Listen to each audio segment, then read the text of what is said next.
We're back. Season 3. Hey guys, welcome back to another episode of I Have No Idea What I'm Doing.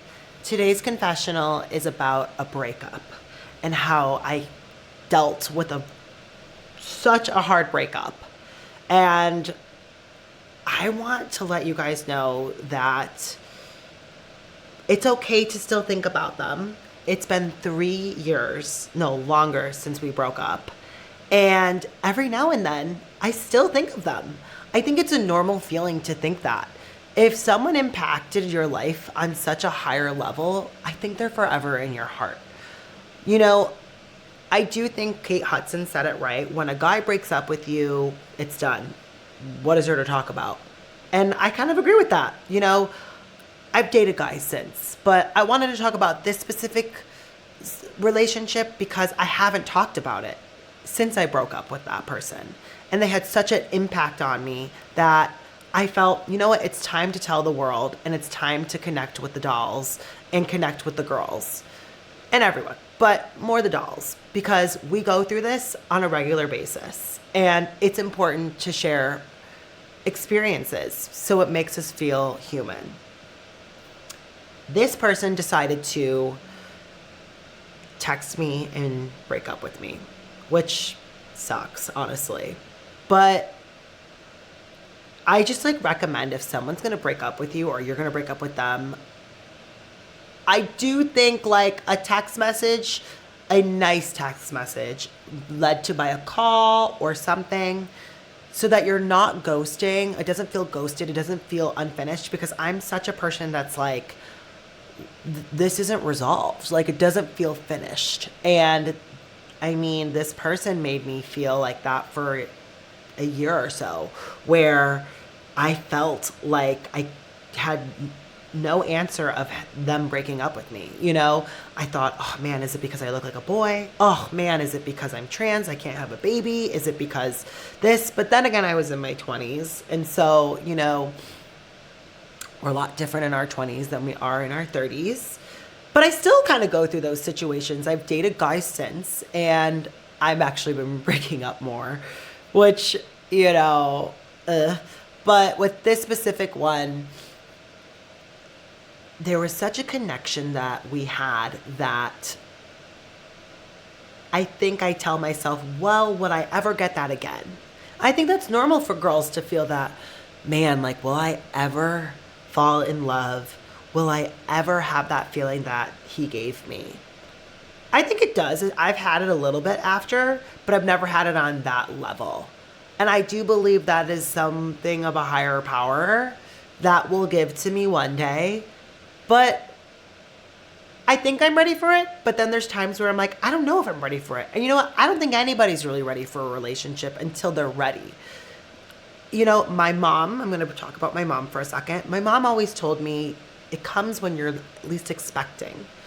And I believe that, because now I have met people that I really liked. Didn't work out, but I wasn't expecting it. I wasn't looking for it. And I think that's the best advice I've gotten from her. I've gotten better, but good advice from her a lot. But that's something I am you know what? I don't need somebody to validate me right now, because I'm finding myself more in this podcast world and being a boss bitch and being empowered by all these women who have come on and men, and it makes me not feel alone. I think being alone is a scary thing. And your Saturn return really hits. So when I was 27, I was very scared to be alone. But I do think 27, 26 was when I transitioned. And that's when I was I'm okay to be alone, because I found out who I was and who I am. And I think once you go through that transition, dolls, I think you won't feel as left alone, because you find the girl I'm going to get emotional, but I'm going to cry. What is wrong with me? I think that you give that little girl a hug inside of you, and you don't feel alone. And I think that's a very sad thing. And it's empowering, and it's really amazing that the moment you can love yourself is life-changing. And I didn't mean to cry, but I got emotional.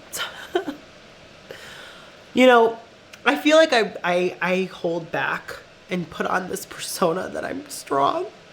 But there are times where, like, I don't feel strong, and I want someone out there to, like, love me for who I am. And I think that's what all dolls want. And I think, or women in general. And I think the more you can love yourself and have empowering women who have been on this podcast, who have lifted me up and who have inspired me, makes me want to do this more. I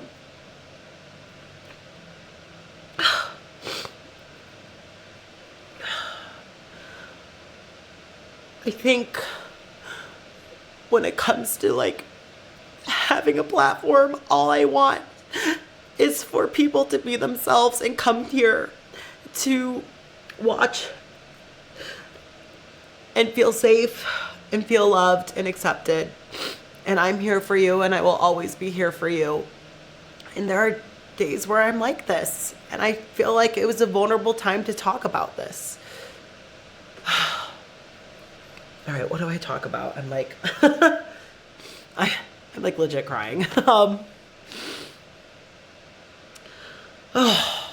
right. Tears away. It's okay to cry. It's okay to hug that girl inside of you, girls, and say, I love you. Because I don't think we do that enough. Sometimes you need to take a break from the world of dating, or take a break from your friends and just have a self-love moment of, like, you know what, girl? I love you, and that's talking to your inner little girl or child, with anybody.